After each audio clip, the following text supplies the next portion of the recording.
하나님 품 안에서 우리 모두가 주님 한 분만으로 만족하는 귀한 삶이 되기를 다시 한번 축복합니다. 오늘 주시는 말씀은 우리가 너무나도 잘 아는 시편 말씀입니다. 혹시 암송하시는 분들 많으시리라 믿습니다. 예. 특히나 이 시편은 찬송으로 참 많이 불려져서인지 몰라도 우리의 마음속에 또 우리의 기억 속에 많이 자리 잡는지도 모르겠습니다. 근데 사람들은 참 재미난 게 이런 시편이나 혹은 좋은 이야기들을 자기만의 문구로 바꿔서 표현하는 경우가 많은데요. 제가 시편을 조금 바꿔봤습니다. 여호와는 나의 일타 강사이시오니 내가 부족하게 공부할 때 기도하면 원하는 답지를 주시는도다.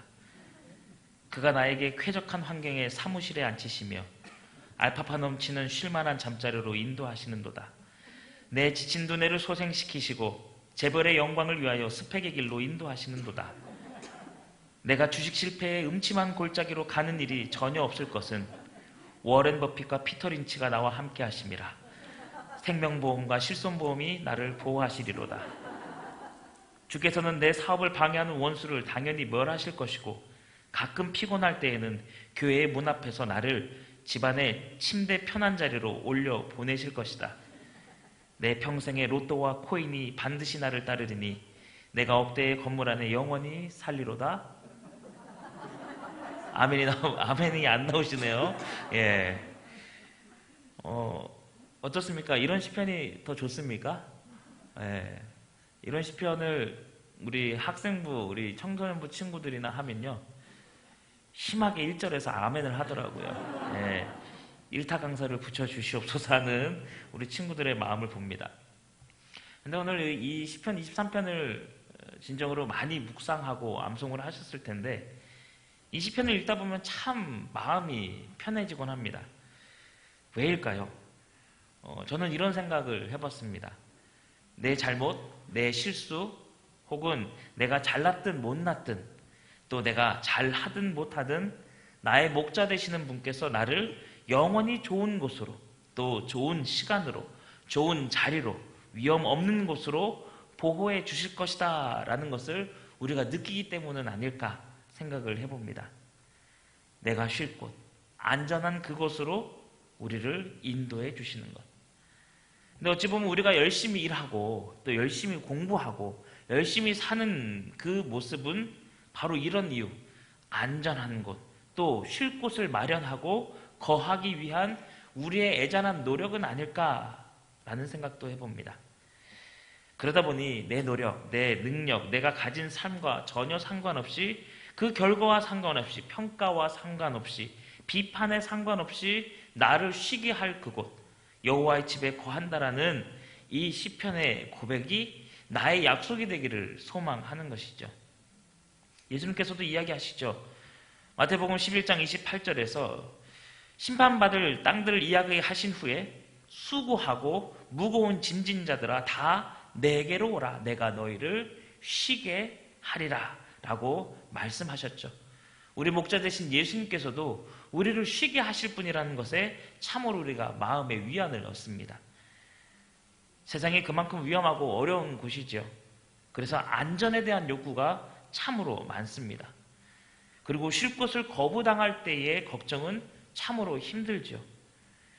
제가 한때 집이 어려워서 살던 집에서 떠나게 되던 순간이 있었습니다. 우리 모두 힘들었었던 IMF 때였죠. 빚쟁이들이 수수하게 문을 두들깁니다. 그 문소리에서 벗어나기 위해서 안전한 곳이 없기에 어쩔 수 없이 집 밖으로 나와서 이곳저곳 몸을 뉘었을 때의 기억이죠. 전철 안에서 또 지하철 역사에서 쉴 곳을 찾아서 그저 머리 대면 누울 수 있을 곳이 없을까? 그런 안전에 대한 그 요구가 얼마나 컸던지 지난 날을 떠올리면 이 시편이 그렇게 위로가 되는 것이죠. 지금은 물론 매우 안전한 곳에서 살고 있습니다. 근데 여러분께 한번 한 가지 질문을 던져보겠습니다. 이 시편은 다윗이 쓴 시죠. 근데 이 시가 과연 안전한 곳에서 모든 것을 얻은 후에 고백한 시일까요? 아니면 얻지 못했을 때 불려진 시일까요? 한번 생각해 보신 적 있을까요? 예. 늘 하나님을 신뢰하던 다윗, 그리고 그의 시편의 고백과는 우리의 생각과는 조금 다르게 너무나도 잘 나가던 어린 시절, 그리고 사무엘 선지자에게 기름 부음 받고 왕으로 세워질 것이다라는 그 시절, 또 골리앗을 죽이면서 군대 지휘관으로 완전한 영웅으로 잘 나가던 그런 시절에 이 시는 쓰여지지 않았다라는 것입니다. 그가 나이 먹어서 사울왕보다 인기가 더 많아지자 죽을 고비를 당하게 되고, 또 블레셋 사람들에게 여러 번 죽을 고비를 넘기게 되고, 자식끼리 서로 죽이고 죽고, 또 자기가 가장 사랑하던 자식에게 왕의 자리까지 뺏기며 믿었던 친구 신하에게 배신당하던 그 시절, 가장 괴로움이 넘치던 그 삶의 현장에서 이 시는 쓰여졌을 것이다 라고 학자들은 이야기합니다. 보통 시편 23편을 신뢰의 시라고 하지요. 그런데 이 시를 연구해 보면 거기에 쓰여진 동사, 즉 히브리어로 쓰여진 이 시에 나타나는 동사들 가운데 하나의 동사를 빼고는 모두 미완료, 즉 아직 완성되지 않았다라고 표현되고 있습니다. 우리가 읽은 개역개정에서도 어느 정도 보여지곤 하는데요. 아직은 내 것이 아닌 쉴만한 물가, 아직은 푸른 풀밭이 아닌 저 황량한 광야, 아직은 음침하고 막대기와 지팡이가 보이지 않아 힘든 순간, 내 상이 부러질 정도로 차려지지 않았던 그 순간, 아직 내게 어느 것 하나 안전함과 평안함이 없는 쉴만한 상태가 아니었는데 오직 단 한 가지의 동사만이 완료되었다라고 합니다. 바로 기름 부으셨다. 기름 부으셨다라는 말을 쓴 동사에서만 완료 상태의 시제가 쓰여진다는 것이죠. 제가 여기서 완료, 미완료를 설명하기보다는 단지 한 가지입니다. 오늘 이 다윗이 쓴 이 시 가운데 한 가지만 얻었다라는 것이죠. 바로 내게 기름을 부으셨다라는 것. 그것만이 완료되었는데 오늘 이 다윗은 그 하나만으로 모든 것을 믿고 신뢰하고 있다라는 것입니다. 바로 여호와 하나님 선한 목자를 말이죠. 우리는 어떻습니까? 우리는 보통 모든 것이 완전해질 때에만 믿고 감사할 때가 많지 않습니까?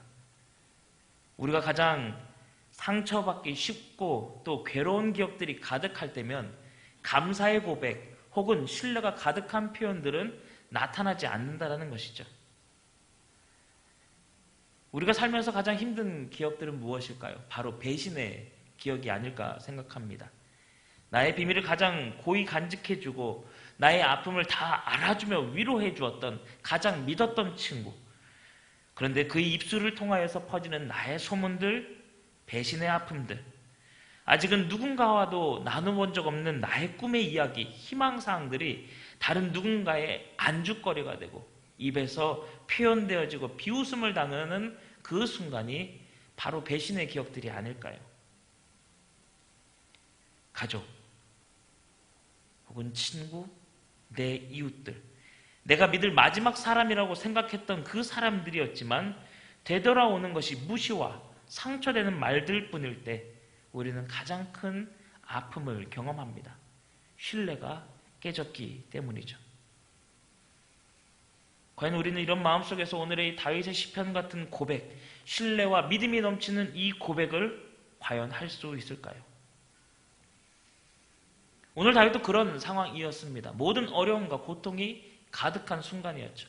믿었던 이들이 다 나에게서 등을 돌리는 그 순간, 나를 죽이려고 해하려는 그 순간, 고통 가운데 서 있지만 그럼에도 그는 한 가지를 붙들고 서 있는 것이죠.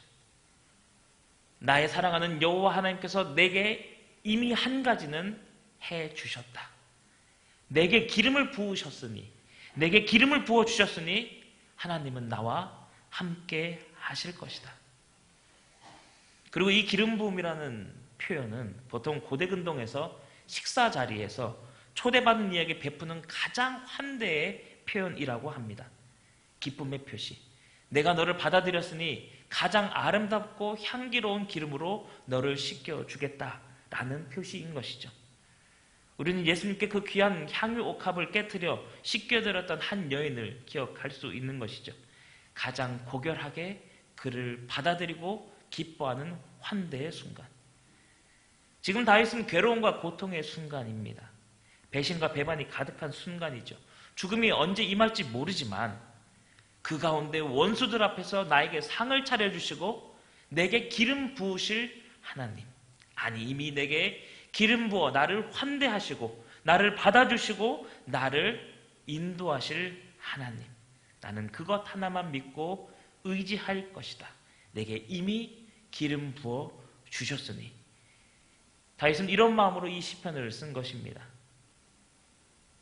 그래서 이 미완료 시제와 완료 시제를 이렇게 표현해 보겠습니다. 여호와는 나의 목자시니 내게 부족함이 없는 날이 반드시 올 것입니다. 푸른 풀밭에 나를 눕히시기 위해 때로 막대기를 사용하실 것입니다. 저기가 쉼터야 말할 수 있는 물가로 나를 인도해 가실 것입니다. 내 영혼의 기운이 다시 돌아오게 도와주실 것이고 주님의 이름을 위하여 나를 의의 길로 인도해 주실 것입니다. 때로 죽음의 그늘, 그 골짜기 안으로 걸어가게 되더라도 그곳에서 받을 그 재앙을 나는 두려워하거나 무서워하지 않을 것입니다. 왜냐? 주님께서 나와 함께 하실 것이기 때문입니다. 주님의 막대기와 의지할 그 지팡이가 나를 위로하실 것입니다. 더욱이 주님께서 저희 원수들 보는 앞에서 내 앞에 진수성찬을 차려주시고 먹으라 하실 것은 이미 내 머리에 거룩한 기름을 부어 주셨기 때문입니다. 그렇게 나를 기쁘게 환대하실 것을 믿고 의지하니 어찌 내 잔이 넘치지 않겠습니까? 나의 중심을 보시고 내게 기름 부으셨던 그 하나님의 그 집에 돌아가 나를 만나주실 하나님의 품을 소망합니다. 나의 삶에 부족함 없는 날을 주실 나의 선한 목자를 기억합니다. 아마 이 마음으로 이 시를 썼을 것입니다. 나의 양떼들, 다윗이 목동되었던 그 시절 자신이 양떼들을 향하여 그렇게 하였듯이 부족함 없도록 인도하고 쉬게 하고 배부르게 할 하나님을 의지한다. 때로는 그 길에 죽음의 위협이 있다 할지라도 나는 두려워하지 않겠다. 왜냐? 지금까지도 함께 하셨지만 앞으로도 함께 하실 것이기 때문에. 그리고 이제 내게 다시 한번 왕의 자리로 불러주실 그 하나님, 나를 그 자리로 환대하실 하나님, 왜? 내게 이미 기름을 부어 놓으셨기 때문에 주님께서 나를 다시 받아 주실 것이다. 아마 다윗은 이 배신감 넘치는 순간에 이 시간들을 견뎌내면서 하나님을 더욱더 신뢰하는 것을 배웠을 것입니다. 그리고 자신과 함께 하셨던, 지금도 함께 하시는, 앞으로도 함께 하실 하나님을 기억했을 것입니다. 그리고 그는 오늘 선포했던 것이죠. 우리의 머릿속에, 우리의 마음속에 가장 아름다운 그림으로 남아있는 이 시편 23편을 말이죠. 나의 목자 되신 하나님이 나를 도와주실 것이다. 그리고 평안의 길로, 안식의 자리로 인도하실 것이다 라고 마음으로 먹고 또 입으로 묵상하고 읊으며 오늘의 이 우리의 마음속에 자리 잠기는 시편으로 만들었을 것입니다. 이제 우리의 삶을 한번 돌아와 보겠습니다. 지난날을 돌이켜 볼까요? 괴롭고 어려운 순간이 없었으면 좋았겠지만 저보다 조금, 아주 조금 더 사신 우리 성도님들, 우리 장로님들, 권사님들, 집사님들의 삶을 보면 아마도 받아들이기 힘들었던 참 많은 순간들이 있었을 것입니다. 때로는 우리가 받아들이기 힘든 사건들도 있었을 것이고 받아들여서는 안 되는 사고들도 있었겠죠. 천재지변, 건물의 무너짐, 대형 사건, 사고들, 또 우리를 어렵게 만드는 수많은 질병들, 아픔들, 또 관계의 문제에서 우리의 마음을 괴롭게 하고 또 우리의 마음을 긁어내는 참 많은 일들, 그런 일들이 우리 앞에 있을 때면 우리는 어떻게 하나님께 고백했을까요? 하나님 어디 계십니까? 하나님 지금 나와 함께 하십니까? 하나님 이 일들을 왜 내게 있게 하시는 겁니까? 하나님 어떻게 이런 일들을 가능하게 하시는 겁니까? 라고 물을 수밖에 없었던 일들 없었는지요? 그러다 보면 우리의 마음은 기도하기보다는 하나님을 잊어버리게 될 때가 더욱 많은 것은 아닌가 생각해 봅니다. 왜 하나님께서 우리의 애간장을 녹이고 왜 우리 마음밭을 쑥대밭으로 만드시고 삶을 무너뜨리는 수많은 일들을 허락하시는지, 왜 이런 일들을 그냥 두시는 것인지, 이런 질문들이 우리의 마음을 괴롭힐 때면 감사하게도 믿음의 선배들이 이렇게 고백하곤 합니다.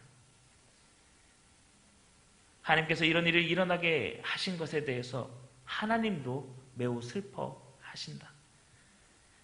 우리의 삶 가운데, 우리의 지난날 가운데 때로는 우리가 하나님께 이렇게 선포하는 것은 아닌지, 제발 우리의 삶에서 나가 주십시오. 제발 우리의 교회 안에서 나가 주십시오. 제발 우리의 학교에서 나가 주십시오.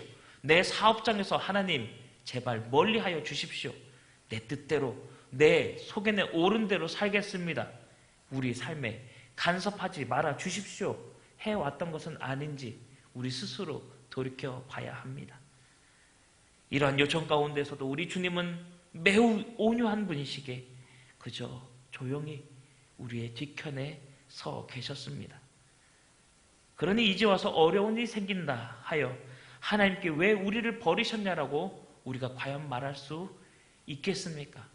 우리의 믿음의 선배들이 우리에게 하는 음성인 것이죠.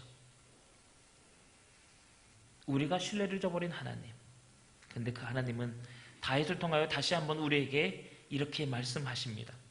내가 너에게 기름을 부었다. 기름 부음 받은 자로서 삶을 살길 소망한다. 기름 부으심, 복을 흘러내림으로 받은 너희들이여, 나의 기름 부음 받은 자로서의 삶은 이것이다 라고 우리에게 보여주십니다. 누가복음 4장 18절에서 19절에 우리 예수님께서 나사렛 회당에서 가장 처음 선포하신 말씀이 이것입니다. 주의 성령이 내게 임하셨으니 이는 가난한 자에게 복음을 전하게 하시려고 내게 기름을 부으시고 나를 보내사 포로된 자에게 자유를, 눈먼 자에게 다시 보게 함을 전파하며 눌린 자를 자유롭게 하고 주의 은혜의 해를 전파하게 하려 하심이라 하였더라. 아멘. 나의 기름 부음 받은 너희들이여, 이제 나의 선함과 인자함과 나의 목자됨을 기억하라. 그리고 이제 내가 너희와 함께할 그 명령, 내가 너에게 부탁하고 요청하는 것을 함께 하기를 소망한다. 내가 너희들에게 기름 부은 것은 나의 삶을 함께 살게 하기 위하여, 다른 이를 위하여 복음을 전하고 포로된 자, 억눌린 자를 살리기 위하여, 앞이 보이지 않는 자들을 보이게 하기 위하여서, 억압받은 자들을 자유롭게 하기 위하여서, 마음이 아픈 자들을 위로하기 위하여서, 몸이 아픈 자들을 살리기 위하여서 너희에게 기름 부었다. 이제 너희 기름 받은 자들이여, 너희들이 나의 은혜의 해를 전하기를 소망한다. 이것이 나의 너희를 향한 사랑이며 나에 대한 사랑의 표현이다. 우리 예수 그리스도의 음성입니다. 우리가 사는 사회를 한번 돌이켜봅니다. 억압받고 또 억눌린 사람들이 얼마나 많은지요. 가난한 자, 부한 자들도 많지만 또 포로된 자도 얼마나 많은지요. 우리의 삶 가운데 억눌리고 또 자유롭지 못한 자들, 우리의 능력 너머의 일들로 인하여 우리의 심령이 얼마나 피폐해졌는지요. 코로나의 여파로 우리 교회는 어떠하였는가요? 함께 기도하고 함께 예배하기에 힘쓰기보다는 우리의 삶이 너무 힘들고 강팍하여서 하나님을 찾지 못하였던 지난날은 아니었는지요. 이렇게 다시 모이기 힘쓰는 요즘이지만 그 모든 상황 가운데서도 교회 안에서 많은 일들이 들리고 또 마음이 쓰여지는 일들이, 사역들이, 봉사들이 일어나곤 있지만 나는 거기에 신경 쓸 수 없어. 나의 하루는 그것까지 마음을 둘 수 없어. 내게 과연 이 사역 가운데 바라시는 뜻은 있을까? 나는 그것 말도 힘든 게 너무 많아 라는 우리의 푸념은 없었는지요? 그런 시간에 우리에게 다시 한번 말씀하십니다. 너희에게 나 여호와가 기름 부었다. 그리고 내가 나의 성령을 부어주겠다. 다윗에게 부어주었던 기름처럼 너의 삶 속에 나의 인도함, 나의 사랑, 나의 성령으로 살도록 복음을 전하였다. 내가 여전히 너희를 부른다. 그리고 나는 너희를 여전히 기쁘게 받아줄 것이다. 나는 너희를 이미 왕으로 삼았다. 내가 기름 부었기 때문에. 그러니 이제 복음에 합당한 삶을 함께 살아라. 너희 뜻대로, 너희 마음대로, 너희 생각대로 움직이는 것이 아니라 나의 생각, 나의 평안, 나의 안전 안에 거하면서 나 여호와의 뜻대로 복음을 전하고 자유를 전하려 애쓰기를 소망한다. 그것이 너희 기름 부음 받은 자들의 삶이다 라고 말씀하십니다. 우리 주님께서 이미 그 삶을 사셨죠. 우리 예수 그리스도께서 우리를 위하여서 이 땅에 오셨고 기름 부음 받으셨고 왕이 되셨지만 우리를 위하여 피 흘려 돌아가셨습니다. 그러나 그분이 다시 살아나심으로 인하여 우리는 그 거룩한 자리에 함께 서게 되었습니다. 우리에게 기름 부어 주셨죠. 보혜사 성령을 통하여서 이미 태초부터 계획하신 우리의 삶 가운데 기름을 부어 주셨습니다. 그러니 우리에게 요구하시는 것이 있을 때 우리는 움직여야 하는 것이죠. 나의 많고 적음을 떠나서, 우리의 강하고 연약함을 떠나서, 우리의 부하고 가난함을 떠나서, 우리의 능력 많고 있고 없음을 떠나서 우리 주님께서 우리에게 부어주신 그 성령의 기름, 우리의 나그네 인생 가운데 그 흙먼지 가득한 그 죄 많은 상황 속에서도 내가 너희의 기름 부어 씻겨 줄 것이니, 내가 기름 부어 왕으로 삼아 줄 것이니 걱정 말아라. 그것은 약속이다. 그러니 나의 삶을 살아라. 우리 예수 그리스도께서 말씀하십니다. 오늘 이 말씀을 기억하시면서 선한 목자 되신 우리 하나님을 먼저 마음에 품으시길 소망합니다. 그리고 내게 기름 부어주신 그 하나님을 기억하시길 소망합니다. 우리 하나님께서 우리와 약속하셨습니다. 이미 우리에게 성령의 기름을 부어주셨기에 우리는 믿음을, 또 한 성령을, 또 한 주님을 우리의 입술로 고백하는 것이죠. 그 삶을 살면서 우리 주님이 먼저 가신 그 길 함께 걷기를 소망합니다. 우리 주님께서 내게 기름 부으셨으니 약자를 향하여서, 또 아픈 자를 향하여서, 억눌린 자를 향하여서, 마음 아픈 자를 향하여서 우리의 손, 또 우리의 한 걸음을 내딛는 우리 귀한 성광의 귀한 하나님의 백성들, 기름 부음 받은 귀한 왕 같은 제사장들 되시길 주님의 이름으로 축원합니다. 하나님 감사합니다. 선한 목자 되어 주신 것, 또 내게 이미 기름을 먼저 부어 주신 것, 주님의 뜻을 마음에 품고 다른 일 향하여서 사랑 전하고 복음 전하는 자의 삶을 살기를 소망하시는 하나님의 뜻을 기억합니다. 사순절의 기간 주님의 고난을 묵상하면서 주님께서 먼저 가신 그 길, 먼저 기름 부음 받으시고 먼저 그 길을 묵묵히 걸어가셨던 것처럼 우리도 하나님의 그 뜻대로 우리 예수님 걸어가신 그 길, 우리의 선한 목자 되신 그 주님, 하나님께 한마디도 불평 않고 묵묵히 걸어가셨던 주님의 모습처럼 우리도 함께 걸어가게 인도하여 주시옵소서. 하나님, 우리의 연약함을 구합니다.